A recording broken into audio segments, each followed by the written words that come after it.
Hello friends, मैं हूं Garima Verma. Welcome to my YouTube channel Garima learn X. Friends, आज की इस वीडियो के अंदर हम लोग बात करने वाले हैं मूवमेंट की। ठीक है।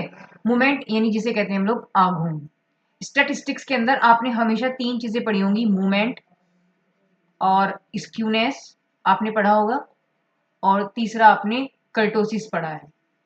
ये तीनों आपने हमेशा एक साथ नाम सुने होंगे, और मैंने भी इससे पहले की जो वीडियो है यानी कि इसका जो पार्ट 1 है, अगर मैं कहूँ तो उस पार्ट 1 में मैंने इन तीनों का इंट्रोडक्शन बताया हुआ है, मोटा मोटा कि कोई चीज है क्या और ये कहाँ से निकलते हैं, क्या इनका यूज है, कैसे कैसे ग्राफ में इनकी हम लोग बातें इसमें होती हैं। इस वीडियो का लिंक आपको मेरे आई टैब पर मिल जाएगा और मेरे एंड स्क्रीन पर भी मिलेगा, साथ में मेरे डिस्क्रिप्शन बॉक्स में भी आपको मिल जाएगा। ठीक है।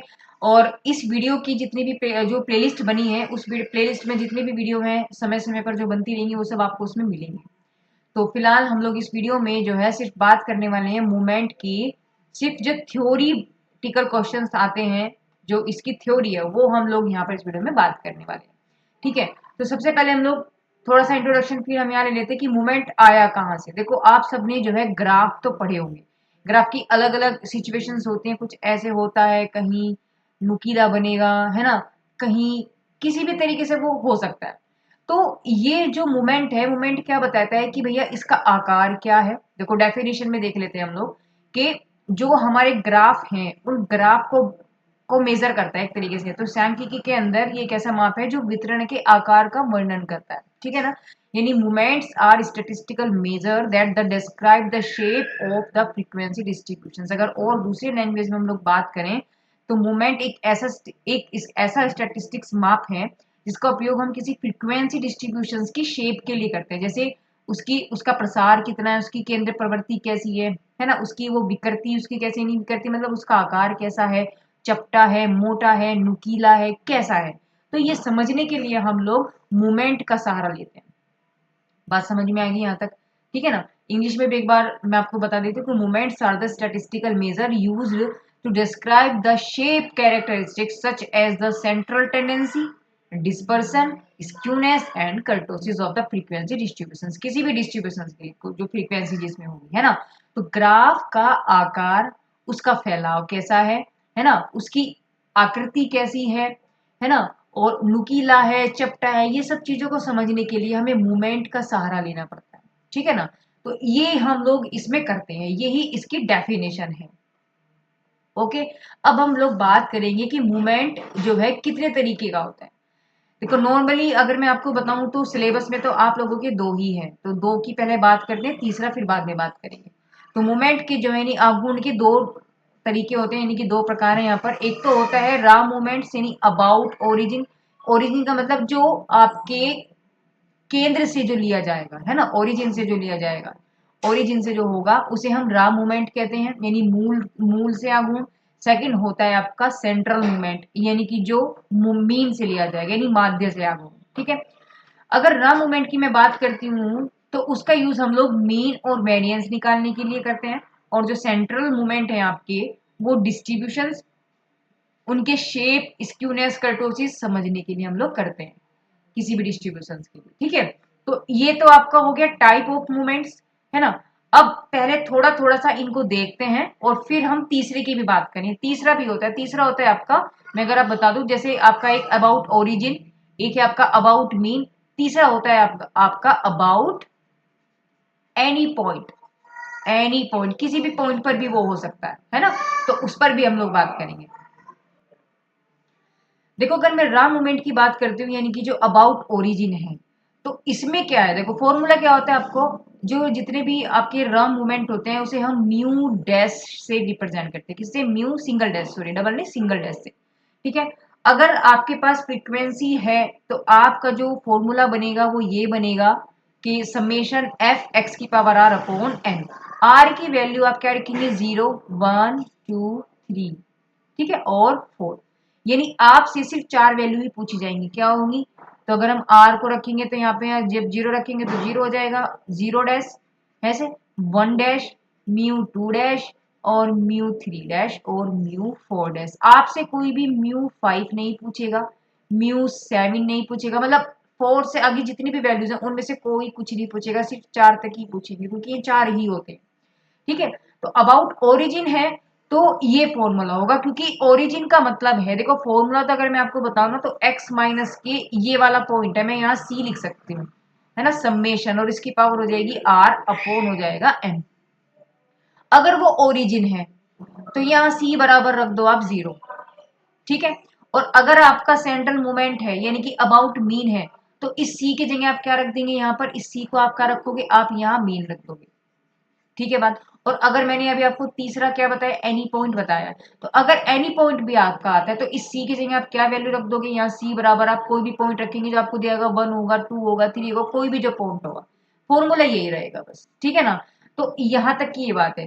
तो और दूसरी बात ये है कि जो रा मूवमेंट होता है वो म्यू डैश से रिप्रेजेंट होता है, और जो सेंट्रल मूवमेंट होते हैं वो म्यू से रिप्रेजेंट किए जाते हैं, है ना।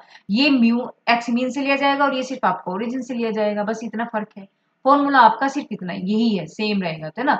ओरिजिन है तो आप यहाँ -0 कर दोगे, मैंने अभी आपको बताया, तो ओरिजिन होगा तो आपके पास सी की वैल्यू 0 जाएगी, तो 0 रखेंगे, यहाँ पर 0 रखो वैल्यू, तो क्या बन गया, एफ एक्स की पावर आधी तो बन गया। तो बस ये आपका फॉर्मूला हो गया, ठीक है। थोड़ा सा इसको मैं ऐसे साफ कर लेते हैं जिससे आगे की बातें आपको समझने में थोड़ा इजी रहे, ठीक है। तो इसको यहां से हटाते हैं और समझते हैं, देखिए।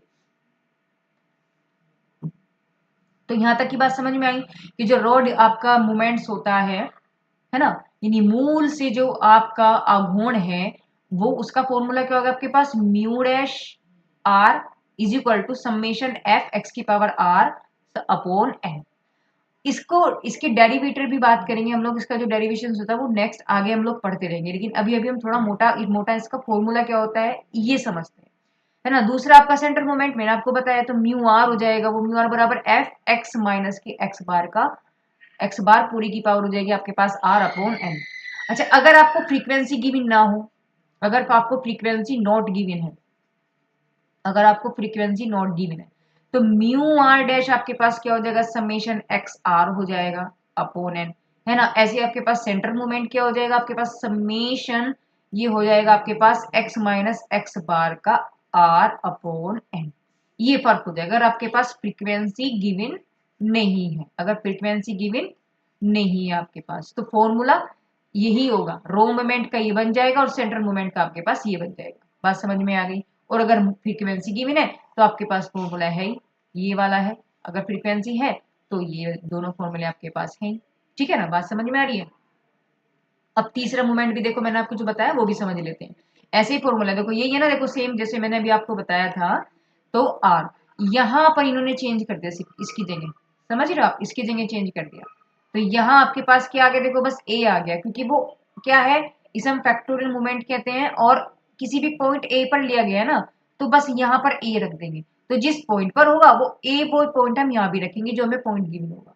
तो बस इतना ही फर्क है इसमें, देखो आपने समझा ना, देखो यहाँ मीन है, यहाँ ये है, और ऊपर वाले में अगर मैं बात कहूँ इसके ओरिजिन की, तो ओरिजिन में क्या हो जाएगा, यहाँ पर देखो, यहाँ माइनस के आप रख के देखो, देखो अगर मैं इसको ऐसे लिखूं, इसको अगर मैं ऐसे लिखूं, समेशन एफ एक्स माइनस की 0 की पावर आर अपॉन एन, तो सेम सिचुएशन बन रही है ना, यहाँ 0 है तो 0 0 अबाउट 0 हो गया, है ना, अबाउट ओरिजिन हो गया। और अगर मैंने यहाँ पर x लिया है, बार लिया है, x बार यानी कि, तो वो मीन मीन के अपोज में हो गया। और अगर किसी आर्बिट्रेरी पॉइंट के लिए लिया तो यहाँ पर आपके पास ए पॉइंट रखा जाएगा, कोई भी जो पॉइंट होगा, ए की वैल्यू आपकी कुछ भी हो सकती है, 1 2 3 4 समथिंग कुछ भी, ए इक्वल टू 1 2 3 4 जो भी वो गिवन है ना, वो कुछ भी हो सकती है। बात समझ में आई, तीनों मोमेंट्स आपको समझ में आ गए, ठीक है। चलिए, अच्छा जो तीसरा, जो देखो मैंने लिखा भी है कि जो तीसरा मोमेंट है ना, ये आपका कहीं ना कहीं अधिकतर का पॉइजन या बाइनोमियल जैसे डिस्ट्रीब्यूशन में यूज होता है, अदरवाइज का कहीं यूज नहीं होता। जितने भी डिस्ट्रीब्यूशन होते हैं ना उसमें जरूर यूज पड़ेगा, क्योंकि ये डेरिवेटिव को सोल्व करने में इस्तेमाल किया जाता है ना। चलिए अब हम लोग बात करेंगे कि जो मैंने अभी ऊपर आपको बताया है उसको एक मैंने टेबल में समरी कर दी उसकी। तो पहला हमने क्या पढ़ा था, हमने रो मोमेंट पढ़ा है, पहला हमने क्या पढ़ा है, रो मोमेंट पढ़ा है। रो मोमेंट क्या होता है आपका, अबाउट ओरिजिन, ठीक है ना। इसकी डेफिनेशन क्या है कि deviation is taken from origin, यानी कि आपका जो इसका डेरिवेशन होगा, यानी कि जो लिया जाएगा वो फ्रॉम ओरिजिन से लिया जाएगा, मतलब कि 0, क्योंकि ओरिजिन 0, पहले ये भी समझ लो ओरिजिन 0 क्यों है। देखो ओरिजिन 0 इसलिए, कोई भी आपके पास ये क्या होता है, आपके पास ये होता है आपके पास एक्स एक्सिस, ये होता है वाई एक्सिस, क्लियर है। इधर हम चलते हैं तो ये पॉजिटिव होता है, और इधर हम चलते हैं तो इधर होता है आपके पास नेगेटिव, इतना तो आपको पता है। और यहाँ बीच में क्या होता है, आपके पास 0 पॉइंट होते हैं, यानी यहाँ आपके पास 0 0 होता है। ओरिजिन तो यही होता है ना। अगर आपने कोऑर्डिनेट्स पढ़ा है, कोऑर्डिनेट्स यानी कि निर्देशांक ज्यामिति, निर्देशांक ज्यामिति आपने फर्स्ट सेमेस्टर में पढ़ा होगा। तो वहां आप लोग ग्राफ को एक पेपर पे खींचना आप वहां पर सीखते हो कि किस तरीके से आएगा। तो वहां आप इस पेपर पे आप इसको समझते हो। तो ये वाला क्या है, यहाँ आपके पास पॉइंट होते हैं 1 2 3 4, ऐसे ऐसे यहाँ पर आपके पास पॉइंट होंगे, है ना। यहाँ भी पॉइंट होंगे, नीचे भी पॉइंट होंगे। तो इधर चलेंगे तो सारे पॉजिटिव नंबर है 1 2 3 4, इधर चलेंगे तो आपके पास सारे नेगेटिव नंबर है। वाई के ये सारे आपके पास पॉजिटिव नंबर होंगे, और नीचे चलेंगे तो वाई के सारे आपके पास नेगेटिव नंबर होंगे। तो ये वो चीज है। अब यहाँ की अगर मैं बात करती हूँ, यही तो वो पॉइंट है। ये पॉइंट क्या है आपके पास, ये पॉइंट है आपके पास ओरिजिन। तो ओरिजिन के पॉइंट क्या होते हैं, 0 0 होते हैं। तो इसीलिए तो यहाँ पर अबाउट ओरिजिन का मतलब क्या है, 0 है। बस ये तो बात है वो। क्लियर है बात। चलिए अब हम लोग बात किसकी कर रहे हैं, हम लोग बात कर रहे हैं आगे इसका डेफिनेशंस। अच्छा मैंने इंग्लिश में बताया, अब मैंने हिंदी में भी लिया है, क्योंकि बच्चे मेरे पास देखो दोनों की रिक्वायरमेंट आती है कि मैम अगर हिंदी में हुए, अगर मेरी कोई वीडियोस आपको हिंदी में मिल रही है तो भैया वहां पे मुझे आपके मेरे को कमेंट मिलते हैं कि मैम इंग्लिश में बता दो प्लीज। तो मैंने इंग्लिश में भी रखा है। मैंने इसलिए अपनी जितने भी मेरी अब आप वीडियोस देखोगे ना स्टैटिस्टिक्स, वो सब आपको ऐसे ही मिलेंगे जो हिंदी में भी हैं और इंग्लिश में भी है। यानी किसी का कोई भी लैंग्वेज हो, कोई इशू नहीं है। मैंने इस तरीके से कंबाइंड होकर के पढ़ाया है। और मैंने जो अपना पीपीटी भी तैयार किया है ना, वो दोनों ही लैंग्वेज में किया है, हिंदी भी और इंग्लिश भी। आपको नोट करनी ये सारी बातें, आप वीडियो को पॉज कर सकते हो, उतार सकते हो, कोई प्रॉब्लम नहीं। ठीक है, आपकी जो भी लैंग्वेज है आप उसी लैंग्वेज में अपनी नोटबुक में आप उसको नोट करें। चलिए अब लोग हिंदी में बताऊं तो जब विचलन जीरो से लिया जाता है, यानी कि ओरिजिन से लिया जाता है। ठीक है। अच्छा, रो मोमेंट का भी फॉर्मूला हम लोग ऊपर परिचय के से म्यू आर डैश से रिप्रेजेंट करते हैं। फॉर्मूला आपके पास क्या होता है, समेशन एफ एक्स की पावर आर अपॉन एन होता है। ठीक है। दूसरा होता है आपके पास क्या, सेंट्रल मूवमेंट। सेंट्रल मूवमेंट का मतलब अबाउट मीन होता है। अबाउट मीन, जो मीन के उसमें चलता है उसे हम सेंट्रल मूवमेंट कहते हैं। जो ओरिजिन से चलता है उसे हम क्या कहते हैं, रा मूवमेंट कहते हैं। तो सेंट्रल मूवमेंट की अगर मैं बात करते हैं तो डेविएशंस, सेंट्रल मूवमेंट का मतलब deviation is taken from mean. ठीक है ना, यानी जब विचलन आपका मीन से लिया जाता है तो आपका वो सेंट्रल मूवमेंट हो जाएगा।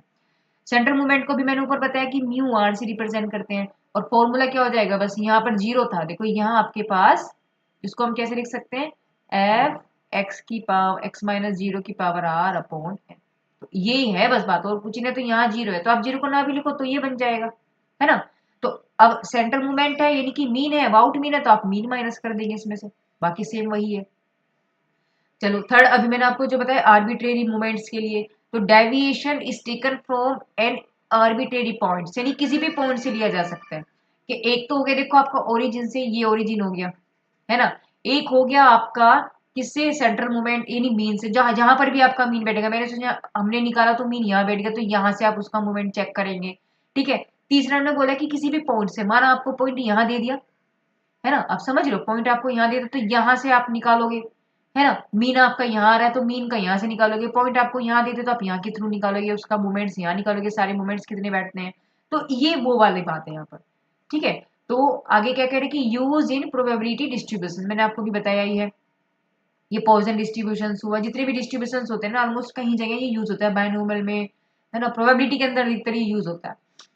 तो हिंदी में भी समझते कि क्या, कि जब विचलन किसी आर्बिट्रेरी पॉइंट ए से लिया जाता है, तो वही बात है, पॉइजन है, बाइनोमियल है, वहां इसका यूज होता है। तो अदरवाइज आप इसको छोड़ भी दोगे तो कोई दिक्कत नहीं, एक समझाने के तौर पर मैंने इस वीडियो में इसको साथ लिया है, क्योंकि किसी किसी के सिलेबस में ये मिलेगा, अदरवाइज किसी के सिलेबस में ये नहीं भी मिलेगा। वैसे इंपोर्टेंट जो है वो ये दो ही है ऊपर के, है ना। अगर मैं आपको बताऊं तो इंपोर्टेंट जो है ना वो ये दोनों ही है, ये वाला और ये वाला। चलिए अब इसका फॉर्मूला क्या होगा, किसी पॉइंट पर है ए पर तो आप ए माइनस कर देंगे, बस फॉर्मूला आपका सेम रहेगा। ये तीनों की कहानी होगी मूवमेंट्स की। क्लियर है। चलिए अब आगे चलते हैं। देखो बहुत इजी है, कुछ भी नहीं है, थोड़ा सा आपको बस ध्यान से चीजों को समझने की जरूरत है। अब हम लोग बात करेंगे डेरिवेशंस की। डेरिवेशन का मतलब कि किस तरीके से मेरे मूवमेंट्स निकल के आते हैं। अबाउट र मूवमेंट है, इसका मतलब ओरिजिन से है ना। रो मूवमेंट क्या होता है, ओरिजिन से होता है। तो ओरिजिन से अगर हम बात करते हैं तो देखो रो मूवमेंट होता है order of r about origin, यानी कि मूल से आघूर्ण, तो कैसे निकलेंगे, फॉर्मूला भी हम लोगों ने ऊपर पढ़ा है कि म्यू आर डैश से रिप्रेजेंट करते हैं, इक्वल टू हो जाएगा आपके पास समेशन एफ एक्स की पावर आर अपॉन एन। ये फॉर्मूला हो गया, जहां पर एक्स क्या आपके पास ये ऑब्जर्वेशंस हैं, यानी कि ऑब्जर्वेशन का मतलब जैसे आपके पास एक्स की वैल्यू आपको गिवन है, एक्स की वैल्यू आपको गिवन है 1 2 3 4, ये कोई भी है एक्स की वैल्यूज होंगी, है ना। एफ क्या आपके पास फ्रीक्वेंसी है, फ्रीक्वेंसी आपको फ्रीक्वेंसी दे दी 3 7 8 9, ये कुछ भी फ्रीक्वेंसी दे दी, आपको डेटा मिल जाता है ना, ऐसे डेटा मिलता है ना, जैसे ये है इस तरीके से मैं आपको बता दूं कि आपको दे दिया ये एक्स की वैल्यूज दे दी, यहाँ पर ऐसे टेबल दी हुई रहेगी, ये आपको फ्रीक्वेंसी गिवन रहेगी, यहाँ देखिए आप उन्होंने एक्स दे दिया 5 3 2 1, इन्होंने यहाँ दे दिया 3 7 5 9, तो अब आपको निकालना है, तो इसके थ्रू आप निकालेंगे ये वाली चीज, है ना। तो ये चीज है। अच्छा, आपको ऐसी भी गिवन हो सकता है, यहाँ पर आपको एक्स न दे करके सी आई गिवन हो सकता है, यानी कि 0 से लेके 10 दे दिया, 10 से 20 दे दिया, 20 से 30 दे दिया, है ना। तो आप क्या करेंगे, आपको वहां पर एक्स निकालना पड़ेगा, तो फिर आपको क्या करना है, इसमें इसमें आपको एफ की एक्स में मल्टीप्लाई करनी पड़ेगी, जितनी भी पावर आपके पास बनती रहेगी, वो हम क्वेश्चंस करेंगे तब हमें ये सब बातें समझ में आएंगी, ठीक है। चलो, और एन क्या है इसमें, अगर हम एन को देखें तो एन आपके पास समेशन ऑफ फ्रीक्वेंसीज होती है, यानी कि टोटल फ्रीक्वेंसीज का आपके पास जोड़ होता है। अगर आपके पास फ्रीक्वेंसी नहीं है तो एन क्या होगा, ये भी तो कंडीशंस बन सकती है ना। तो आपके पास क्वेश्चंस में फिर आपके पास एक्स गिवन होगा, एक्स एक्स कैसे होगा, जैसे 3 2 8 5 ये आपको गिवन होगा, तो आप इनको काउंट करेंगे, काउंट करने में कितने आए हैं आपके पास, 4 आए हैं, तो वहां पर एन की वैल्यू आपके पास 4 आएगी। अगर आपके पास फ्रीक्वेंसी गिवन है तो क्या होगा, तो आप फ्रीक्वेंसीज का सम करेंगे तो वो आपके पास एन बनेगा, ठीक है। आर के आपके पास ये ऑर्डर ऑफ मूवमेंट, यानी कि फर्स्ट है, सेकंड है, थर्ड है, फोर्थ है, कौन सा है, यानी कि आर की वैल्यू आपके पास क्या होगी, आप यहाँ 1 2 3 4 रखेंगे और 0 भी रखेंगे, ठीक है ना। चलो, तो अब देखते हैं इसका, अगर हम इसमें जब हम मान रखते हैं तो क्या होगा, देखो पहला जो आपका रॉ मूवमेंट होता है वो r इक्वल टू 1 रखने पे बनेगा, ठीक है। तो r इक्वल टू 1 जब मैंने इसमें रखा तो देखो यहाँ क्या हो गया, 1 आ गया, और यहाँ x की पावर कितनी बनेगी, x की पावर कितनी बनेगी, देखो उसको थोड़ा साफ कर दो फिर आपको नजर आएगा।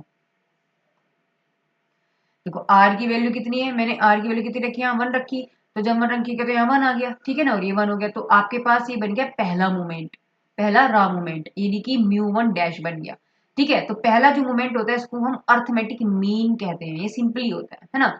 सेकंड मूवमेंट क्या होगा आपके पास, जब r की वैल्यू आप 2 रखेंगे तो क्या हो जाएगा, आप यहाँ पर 2 रखेंगे इस फॉर्मूले में, तो यहाँ पर आपके पास क्या आ जाएगा, 2 बन जाएगा, और यहाँ आपके पास 2 बन जाएगा, तो इसे क्या होता है आपके पास मीन ऑफ स्क्वायर हो गया, this is the mean of square, क्योंकि मीन एक्स बराबर क्या होता है आपके पास, summation of f x upon n ही तो होता है, ठीक है ना। तो यही बात इन्होंने बोली है कि ये तो आपके पास अर्थमेटिक मीन बन गया, यानी आपके पास ये मीन है ना। और सेकंड मूवमेंट में आपके पास क्या बन गया, इन्होंने क्या बोला आपके पास कि मीन ऑफ स्क्वायर है, तो ये इसका स्क्वायर बन जाएगा, मीन ऑफ स्क्वायर बन जाएगा, ठीक है ना। थर्ड मूवमेंट में क्या है, आर बराबर 3 रखेंगे तो आपके पास यहाँ 3 हो जाएगा, ये 3 हो जाएगा, तो ये क्या आपके पास, इसका काम क्या होता है, स्क्यूनेस निकालने में होता है, यानी सेंटर मूवमेंट से रिलेट करता है। ये जो तीसरा मूवमेंट होता है वो स्क्यूनेस निकालने का काम करता है ना। फोर्थ मूवमेंट जब आपके पास बनेगा तो यहाँ 4 आ जाएगा, यहाँ 4 आ जाएगा, और ये कर्टोसिस निकालने के लिए काम होता है, यानी कि कुकुद्धता, ठीक है। कुकुद्धता हमें क्या बताती है, ये कुकुद्धता का मतलब क्या होता है कि कितना नुकीला है, जैसे आपके पास एक ग्राफ जा रहा है ये इस तरीके से है, तो ये नुकीला है या ये चपटा है ना, ये कित कैसा है, तो वो वाली चीज हमें जो है ये वाला मूवमेंट बताता है, वो कर्टोसिस होता है, ठीक है ना। चलिए, अब ये बात देखो मैंने आपको भी जो बताई, अगर फ्रीक्वेंसी होगी तो क्या होगा, फ्रीक्वेंसी नहीं होगी तो क्या होगा, देखो ये जनरल फॉर्मूला आपको बताया गया है, क्या है कि अगर आपके पास n ऑब्जर्वेशन है x1 x2 xn तक, तो आपके पास अब फ्रीक्वेंसी नहीं है, सिर्फ ऑब्जर्वेशन है आपके पास, तो क्या हो जाएगा, म्यू आर 1 अपॉन n, और एक्स आई की पावर आर बन गया, समेशन 1 से लेके आपके पास n तक हो गया, अगर आपके पास फ्रीक्वेंसी की भी नहीं है। अगर आपके पास फ्रीक्वेंसी आ गई तो बस यहाँ पर आपके पास क्या हो जाएगा, फ्रीक्वेंसी ऐड हो जाएगी इसमें यहाँ, तो ये वही चीज है, बस बन गया। और नीचे क्या बन जाएगा आपके पास, फ्रीक्वेंसीज बन जाएगा, फ्रीक्वेंसीज का सम बन जाएगा, तो वही है, फ्रीक्वेंसीज का सम क्या होता है, कैपिटल एन होता है, बस हो गया काम, ठीक है। तो ये जनरल फॉर्मूला है आप देखें तो, ओके। चलिए, तो इस तरीके से हम लोगों ने जैसे इसके 4 मोमेंट निकाल लिए, तो पहला मोमेंट क्या बन जाता है आपके पास, मीन बन जाता है, सेकंड मोमेंट आपके पास क्या बने, मीन ऑफ स्क्वायर बना है, और थर्ड और जो फोर्थ मोमेंट है में आपके पास हायर ऑर्डर की प्रॉपर्टीज बनेंगी, यानी कि एक्स की पावर क्यूब बनेगी, एक्स की पावर 4 बनेगी, है ना। और ये दोनों आपके पास, ये क्या बताता है आपके पास, थर्ड वाला आपके पास बताता है, ये बताता है स्क्यूनेस को बताता है ना। और फोर्थ आपके पास क्या बताता है, ये कर्टोसिस को बताता है। किसको बताता है, कर्टोसिस को। ठीक है, चलिए अब हम लोग ये हमने, अब ये हमने किसकी बात करी थी, हमने सेंट्रल अबाउट ओरिजिन करी थी। ये डेरिवेशन किसका था, ये डेरिवेशन जो था आपका वो था अबाउट मीन, वो सॉरी अबाउट ओरिजिन था, है ना। यानी कि हम लोगों ने यहाँ पर जीरो वैल्यू रखी थी, हमने वैल्यू यानी जीरो से था। ओरिजिन का मतलब यहाँ से था, ये जो आपके पास जो आपके पास एक्सेस होते हैं तो ये यहाँ से था बिल्कुल, है ना, यहाँ से, ये ओरिजिन से। ठीक है, कहाँ से, ओरिजिन से। बात समझ में आई। चलिए अब हम लोग कहाँ से बात करेंगे, मीन से बात करेंगे। मीन के जो है उसके हम लोग मोमेंट्स निकालेंगे। तो मीन के मोमेंट्स की अगर मैं बात करती हूँ तो देखो फॉर्मूला आपके पास क्या होता है, अभी हमने क्या बात करी थी, अगर आपके पास ओरिजिन आएगा तो इसकी वैल्यू यहाँ पर क्या हो जाएगी, आपके पास जीरो थी, तो आपके पास ये खत्म होकर के सिर्फ ये बन रहा था, हर यहाँ पावर आपके पास आ रहा गई थी, है ना, ये तो था। अब आपके पास क्या है, यहाँ पर आपके पास एक्स बार है। तो फॉर्मूला जो सेंट्रल मोमेंट्स होते हैं, यानी कि जो आपके पास मीन से जो मोमेंट आपका ले जाता है उसे हम म्यू से रिप्रेजेंट करते हैं, है ना। ये बात अभी हम लोग बात पर इस पर डिस्कस कर चुके हैं। तो फॉर्मूला आपके पास क्या बन गया, summation f x minus x bar की power r upon n capital. X के आपके पास ऑब्जर्वेशन है, x one x two x n x n, है ना। एक्स बार आपके पास मीन है, एफ फ्रीक्वेंसी है, और कैपिटल एन के आपके पास फ्रीक्वेंसीज का सम होगा। तो पहला मोमेंट आपके पास क्या बनेगा, आप आर की वैल्यू के क्या रखेंगे, यहाँ पर देखो वन रखेंगे, इसमें इसी फॉर्मूले में आप क्या रखेंगे, आर बराबर वन रखेंगे। जब आप आर बराबर वन रखेंगे आपके पास क्या बन जाएगा, यहाँ से देखो ये वन बना तो आपके पास एक पावर बनेगी, क्या बनेगी, एक पावर बनेगी, बनेगी ना, देखो एक पावर, क्लियर है। तो अब यहां से देखो उसको समझो, जब आपने यहाँ पर पावर एक रखी तो mu one is equal to आपके पास बन गया वन अपॉन एन, और समेशन ऑफ एफ, आप इसको अंदर लेकर के जाएंगे, ऐसे तो बनेगा, तो माइनस आप इसके अंदर मल्टीप्लाई करेंगे, यहाँ करेंगे, फिर आप यहाँ करेंगे, तो ये बन जाएगा एफ एक्स बार, है ना। अब आपको क्या करना है, वन अपॉन एन समेशन को अंदर लेकर के जाओ, जब आप अंदर लेकर के जाओगे तो ये बनेगा summation of f x minus, और एक्स बार जो होता है ना इसमें आपके पास एक्स बार आपके पास बाहर आ जाता है और ये बन जाता है समेशन ऑफ एफ। ठीक है, ये ऐसे होता है, और नीचे आपके पास एन चल ही रहा है। तो अगर मैं ये देखूं आपके पास एक्स बार का फॉर्मूला क्या होता है, समेशन ऑफ एफ एक्स होता है अपॉन आपके पास एन होता है, ये तो फॉर्मूला होता है। तो अगर मैं यहाँ पर देखूं तो ये फॉर्मूला ये तो बन रहा है ना, summation f x upon n bar, तो ये बन गया आपके पास एक्स बार माइनस, और हमें ये पता है कि समेशन एफ किसके बराबर होता है, एन के बराबर होता है। अभी तो हमने देखो ये देखो यहाँ लिखा है ना, एन के बराबर होता है। तो यहाँ आपके पास क्या बन गया, एक्स बार ये है ही, और कैपिटल एन ऊपर बन गया, नीचे भी कैपिटल एन है, इससे कैंसिल हो गया। तो आपके पास एक्स बार माइनस एक्स बार बचा, दोनों हो गए कैंसिल, वैल्यू क्या आ गई आपके पास जीरो। यानी म्यू की जो वैल्यू है, म्यू वन जो है, यानी सेंट्रल की अगर हम बात करते हैं सेंट्रल मोमेंट्स की, तो पहले वाला जो है वो क्या होता है आपके पास, हमेशा जीरो होता है। यानी म्यू वन की वैल्यू आपके पास हमेशा जीरो बन जाती है। वो जीरो किस तरीके से बनी, समझ में आ गई। अच्छा, इस पे ये क्वेश्चन आता है, ये इंपॉर्टेंट है आपका, यहाँ पर आपसे ये शॉर्ट क्वेश्चन में पूछा जाता है कि जो सेंट्रल मूवमेंट जो है, सेंट्रल मूवमेंट का फर्स्ट मूवमेंट जो होता है उसकी वैल्यू कितनी होती है, तो ऑलवेज कितनी होती है, आप क्या बताएंगे, जीरो आएंगे। शॉर्ट में आ जाएगा, वेरी शॉर्ट में क्वेश्चन पूछा जा सकता है। शॉर्ट में आपको कहेगा कि भैया प्रूव करके दिखा, तो आप इस तरीके से प्रूव करके दिखाएंगे, किसमें, शॉर्ट क्वेश्चन के लिए, यानी कि लघुत्तरी क्वेश्चन में। और अगर वेरी शॉर्ट की मैं बात करती हूँ तो वेरी शॉर्ट में आपसे क्या पूछेगा, कैसे पूछेगा कि भैया जो आपका सेंट्रल मूवमेंट का पहला मूवमेंट होता है, यानी कि जो म्यू वन होता है उसकी वैल्यू कितनी होती है, तो हम क्या कहेंगे, जीरो होती है। ये आपसे वेरी शॉर्ट क्वेश्चन बन गया। तो यहाँ पर आपके क्वेश्चंस भी बन गए, टिक मार्क में भी आ सकते हैं, फिल इन द ब्लैंक्स में भी आ सकते हैं, तो किसी भी वे में वो आपसे पूछा जा सकता है। ठीक है, तो फर्स्ट सेंट्रल मूवमेंट जो होता है आपके पास हमेशा क्या होता है, जीरो जीरो होता है। ट्रू फॉल्स में भी पूछा जा सकता है कि क्या ये सही है या गलत है ना। तो आपको ये चीजें पता होनी चाहिए। बात समझ में आई है। चलिए अब हम क्या करेंगे, आर की वैल्यू रखेंगे अब हम लोग टू। आर की वैल्यू कितनी रखेंगे, टू। जब टू रखेंगे तो यहाँ टू आ गया और ये आ गया। ठीक है, चलो अब हम लोग क्या करेंगे, ये आपके पास मीन स्क्वायर बन जाएगा। ये क्या बन जाएगा आपके पास, मीन स्क्वायर ऑफ मीन बन गया।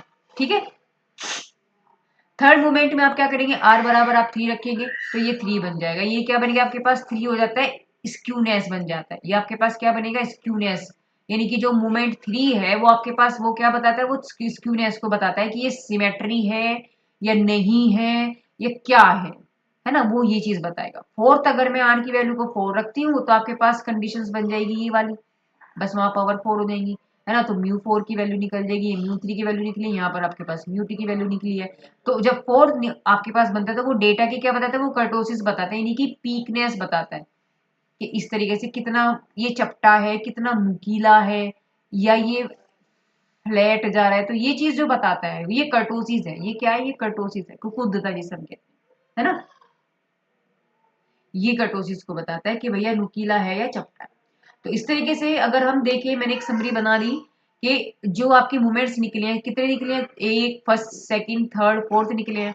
तो सिंबल क्या है, ये आपके पास जो म्यू वाले हैं, म्यू आर जो मैंने आपको बोला है, यानी कि जो म्यू वन आपके पास बना है ना, यानी कि जो आपके पास म्यू वन बना है, जितने भी ये म्यू वन वाली कंडीशंस है, ये mu one, mu two, mu three, mu four, ये क्या आपके पास, ये आपके पास सेंट्रल मूवमेंट है। ये क्या आपके पास सेंट्रल मूवमेंट है, सेंट्रल मूवमेंट है अबाउट आपके पास क्या है, ये मीन, अबाउट मीन, ठीक है। और जो आपके पास ये वाले हैं, और जो आपके पास म्यू डैश है, म्यू डैश टू है, ये क्या आपके पास, ये आपके पास अबाउट ओरिजिन है।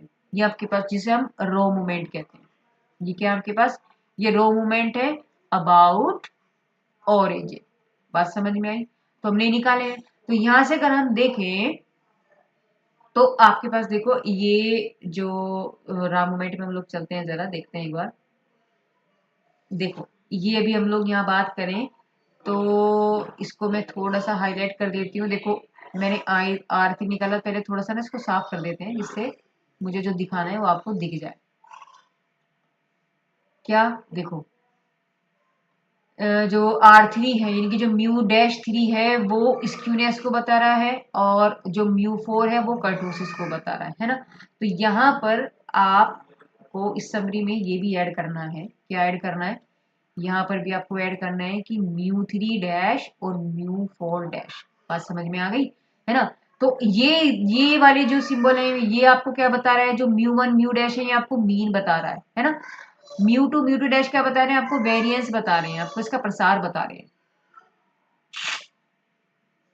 म्यू थ्री क्या बता रहा है, ये स्क्यूनेस बता रहा है, उनका झुकाव बता रहा है। मतलब स्क्यूनेस बोले तो क्या है, ये चीज बता रहा है कि ये झुकाव होता है कि टेल किधर जा रहा है। आपके पास ऐसे भी बन सकता है ना, आपके पास ये टेल इधर भी जा सकता है, आपके पास बिल्कुल बीच में भी हो सकता है, यानी कि बैल शेप का हो सकता है। ये सिमेट्री हम इसे कहते हैं कि सिमेट्री का मतलब ये पूरा हिस्सा और ये पूरा हिस्सा एक दूसरे को पूरा कवर कर ले, तो ये आपके पास ये स्क्यूनेस होते हैं, है ना। तो वो ये चीज कह रहा है।